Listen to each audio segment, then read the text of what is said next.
Hi, so in this lecture, we will learn about second order linear ordinary differential equations, but with a polynomial input. You know what a polynomial is. It's a function of this kind. So this is a polynomial in T, where you have these degree terms, t to the power n, the t to the power n minus 1, with these constant coefficients in front of them. So the highest power is, this is n, so this is a polynomial of degree n, and the terms decrease in power 1 by 1 until they go up to t to the power 0, which really is 1 here, with the coefficient a0. So if you have a differential equation, second order linear differential equation of this kind of an input, in other words, this kind of an external force on the system, in that case, what would be the general solution of this differential equation? That's the one that we are going to work out in today's lecture. Well, first of all, let's just find out what would be the particular solution of such a differential equation. Now, because there are too many constants here, all these n plus 1 constants, b and c are also constants, so there are too many constants, and working out a problem in such general terms can get very confusing. So we're going to take an example, hopefully an easy one, just as a prototype of how to solve a problem of this kind of a polynomial input. Okay, so let's just solve this differential equation where you have I take b and c to be 1, so that's, I hope, is simple enough, and I take all ones. Okay, so I take a second degree polynomial, t squared plus t plus 1. This is a polynomial of degree 2. I have to solve this. So first of all, I would like to solve or find out what is the particular solution, and then I would find out what is the complementary function, or the two homogeneous solutions of the homogeneous form of this differential equation, as you would remember from the way we have been solving differential equations, second order linear differential equations. So let's just stick to finding xp, which is the particular function for this differential equation. And as you already know, the method that we used before while we were solving an ordinary linear differential equation with an exponential input, the method that we used was the method of undetermined coefficients. And we're going to do that. So for that, we need a trial solution. Okay, a trial solution is a solution. We need to find what x is in terms of t, but for now we will guess it. Okay, that's why it's a trial solution. So because we have a polynomial on the right hand side, I'm going to guess that this is also going to be a polynomial, because from all the mathematics that we have learned so far, we definitely know that if you differentiate a polynomial, you still get a polynomial. Well, they're lowered in degree by 1, but it is still a polynomial. So if you had a polynomial for x here, and if you substituted that in here on the left hand side, well, you would have to differentiate it twice here, once here, but they would all still remain polynomials. So hopefully, after you do all the calculations, it would still give you a polynomial of this type. So with that kind of a logic, I start with a polynomial of the same degree. I don't have to increase the degree or decrease it. Definitely not decrease it, because we are differentiating it. We don't have to increase it because we have the x term here, which sort of retains the degree. Anyway, so let's just do that. So I take a polynomial of the same degree, but we don't know what the coefficients of these terms are going to be. So I'm going to take them. These are the undetermined coefficients which we have to determine. So b2 t squared plus b1 t plus b0. We don't know what these are, b2, b1, b0, but we will find them out. So let's try the solution, therefore. Let's put this in here. So instead of x, I would put this whole thing. So I get a b2 t squared plus b1 t plus b0. This I'll have to differentiate twice. Then I'll have b2 t squared plus b1 t plus b0, which I have to differentiate once. And then finally just substitute this for x. So I have b2 t square plus b1 t plus b0, and hopefully this will come out to be t square plus t plus 1. Well, let's just work this out. So if I differentiate this once, I'll get a 2b2t, because this 2 will come down. b1 will be left out on its own because t will be 1 and b0 just will vanish. And I will be left to differentiate this one more time, because there's a double differentiation over here. This will be the differentiation, this one, because it's the one-time differentiation, which we already found is to be this. So it's going to be 2b2t plus b1, and this one remains as it is. So you have b2t squared plus b1t plus b0 equals, well, the right-hand side, nothing changes over there. What will this be? Well, you just have this b1 will vanish because it's a constant term, and this t will become 1. So from this, you will just have 2b2. So can I just change the whole thing to 2b2, and we're done with the differentiation part of it. So 2b2. Okay, let's group things a little bit. Let's group term by term. So we have a t squared term here, which is just this. Okay, so I have a b2 t squared. What about the t term, that is t to the power 1 term? Well, I get that from these two, so I will have a 2b2 and a b1 from here, and they both will have 1. So both will have t to the power 1, and that will come out as a common factor. What about the constant term? So this is a constant, this b1 is a constant, and this b0 is a constant. So let's just write those down. So 2b2 plus b1 plus b0, that whole thing is a constant, and so this is going to be t squared plus t plus 1. Right, so on the left hand side you have a polynomial of degree 2. You see the highest power is 2, and also on the right hand side you have a polynomial of degree 2. So if the two polynomials will have to be equal, then their coefficients will have to match term by term. Okay, so b2 will have to be 1. Okay, so that's pretty clear from just this comparison. So b2 will have to be 1. So we found b2. All right, what about, so this will have to be 1 as well. This is the coefficient of t, and the coefficient of t on this side is 1. So you have to have 2b2, which is 1, plus b1 will have to be 1. So that means that b1 is minus 1. Okay, we found minus b1 as well. Well, this whole constant term will have to be equal to 1 because the constants will match 2. So you will have 2b2, 2b2 is 1, so that'll just be 2, plus b1 is minus 1. So minus 1 plus b0 must be equal to this 1. So this is 1, 2 minus 1 is 1, and you have a 1 on this side, so b0 must be 0, b0 is 0. So here we have, so 3 unknown variables or constants on undetermined constants, coefficients which we have found, and so we know what the particular solution is. So actually, sorry, this was the particular trial for the particular solution. Okay.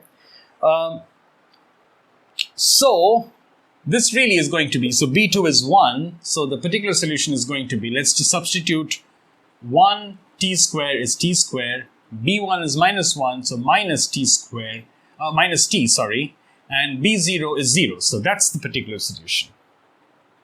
All right. That's all there is to find the particular solution. Nothing more, nothing less, okay? Well, if you had a different polynomial, the matchings would be different. And of course, if you had different b and c here, the equations will come out to be different. But this really is the method. There's nothing more to it, okay? So this is how you solve, for a particular solution, a differential equation with a polynomial input, okay? Well, just for the completion of this problem, let's just write down what the general solution of this is going to be. the general solution of this, to write down the general solution, we need to have the complementary function, which is the linear combination of the solutions for the homogeneous form of this differential equation. Okay, so it's going to be a bit of a thing that we've already done, so we'll just complete it. It's going to be good practice as well. So we want to find the complementary solution, in other words, HT. This is what we want to find. So for that, the homogeneous form of this differential equation is going to be x double prime plus x prime plus x. The right-hand side is just 0. That's what it means to have the homogeneous form of the given differential equation. So this is just going to be homogeneous form.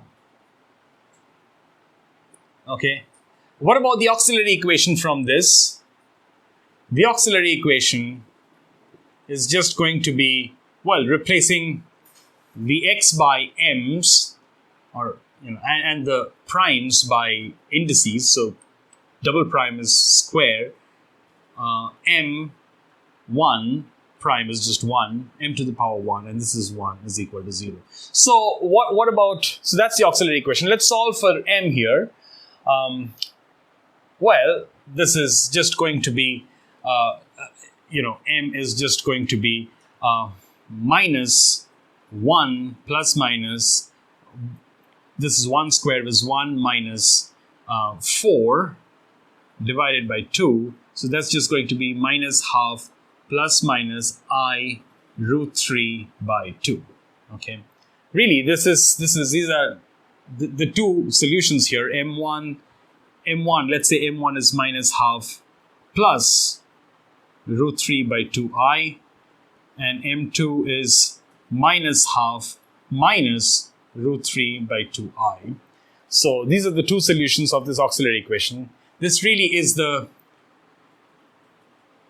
these are two solutions of m cubed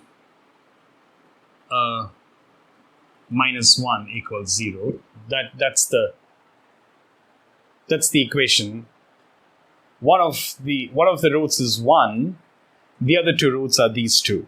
Okay, which we call omega and omega square. Anyway, so writing them in our known terms here, we could write.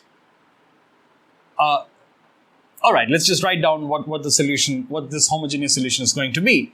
Well, I'm not going to repeat, but referring to you can refer to what the things that were covered when we were doing this. So in this case, because m1 and m2 are complex numbers with minus half as a real part, the homogeneous or the complementary solution is going to be, you will have this e to the power, the decay rate is going to be minus half t. This real part of the complex numbers is going to come out as the amplitude, which is the decaying amplitude of a wave, which is given by some constant c1 times cosine of this imaginary part, which is root 3 by 2t, and c2, another constant with sine root 3 by 2t. So that's the complementary solution. It's a wave with, so as we had written before, we had written it in terms of this was written as, going by the notation, this was written as minus r plus minus omega. This was how we had denoted this, the two roots when they were complex. Well, in this case you have an I. Okay, so this r, the minus r, which is the decay, will come out as the decaying amplitude, and this is the wave. So therefore, the general solution, that's what we always wanted to find, x of t, what is the function in terms of time? It's going to be the particular solution plus the complementary function, which we have just found. So therefore, it's going to be, we know the particular solution is going to be t squared minus t plus, well, this term. So e to the power, the decaying wave, c1 cosine root 3 by 2t plus c2 sine root 3 by 2t. That's it. That's the solution of this given differential equation. Okay, what does this signify? In other words, if we go back to our model, this, for example, if you think of a spring which is suspending a body and you give it an initial pull and the body is moving, so this is at any point of time, this is the displacement of the body, and it's moving in whichever way this solution will suggest. So t squared plus t plus 1 is the external influence. Somehow something is adding a force to the system which is a polynomial in time. In other words, that's the definition of the force. It's increasing with time. Okay, it's a force in terms of time. So if we did not have the force, if the system was not there was nothing influencing the force from the outside, influencing the system from the outside, there was no external force, then the particular solution part would not appear at all. Okay, this one comes only because of this external influence. So if there was no external force, the solution would just be this solution, this decaying wave. Okay, so this wave is just, it starts off at C1 and it sort of decays, because it's a wave, all right, because there are sines and cosines, but the amplitude of it is decaying. But because of this external influence, this added term comes into the picture, which comes from the particular solution, and this really is a parabola. It's an increasing function of time. T square is the dominant part. It does not obey or does not care for t. T is of degree 1. So because it's increasing the whole function, if I draw the graph of this one, it's just going to go on, shoot up like that. Okay. Well, perhaps it will fall a little and like that, okay? Because up to 1, this will be the dominating term, like that. Anyway, so basically what is happening is the graph, what is the graph of this solution then? It's the graph of this one added to this one. So if I can just draw it here,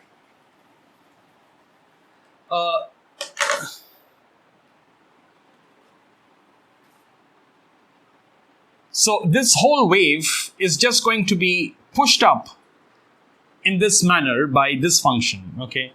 So it's going to start where it started, because at t equals 0 at both the graphs, this is 0 and this is C1. So C1 plus 0 is just C1. So it starts off at the same point. In other words, if you give it a pull, what happens is initially it falls a little, but then finally it picks up. But the wave pattern remains the same. So it's going to be, well, something like it falls a little and then it picks up, but the wave decreases or decays as it was decaying. Okay, it just gets pushed up. So this point here will get pushed up by this much. So it comes up here. Okay, so like that. This will get pushed up by this much. So that comes here, something like that. Okay. So this is going to be the solution. So in other words, if I interpret the movement of the body, so if you give it an initial push or pull and you let it go, it's going to oscillate, but with a decaying amplitudes. So if there was no force, no external force, it would just move up and down and decay in its movement and then finally come to a standstill. But because of this external force, you have this, which is really increasing as time goes on. As you increase time, the displacement is increasing. So the movement is all right, but because of this external force, the force is this is the solution. This is because of this extra term, the displacement of the body is going to increase, because that's what the graph suggests. So the movement of the body is going to be like a wave, but a decaying wave. But the displacement is going to increase with time. So the body is going to fall but in a wobbly kind of a fashion like this. Okay, so that's bad news for the spring. The spring will probably snap at some point, but that is going to be the motion. It's going to go up and down, but with smaller and smaller amplitude, but it's going to come down as a whole. The body is going to come down as a whole. That's what this solution suggests. All right, so that's all there is to this solving this differential equation. For any other polynomial of any other kind, you just follow the same method, and it's just how it's done. Okay. All right, I think we will finish this here and take things forward in the next lecture. Thank you.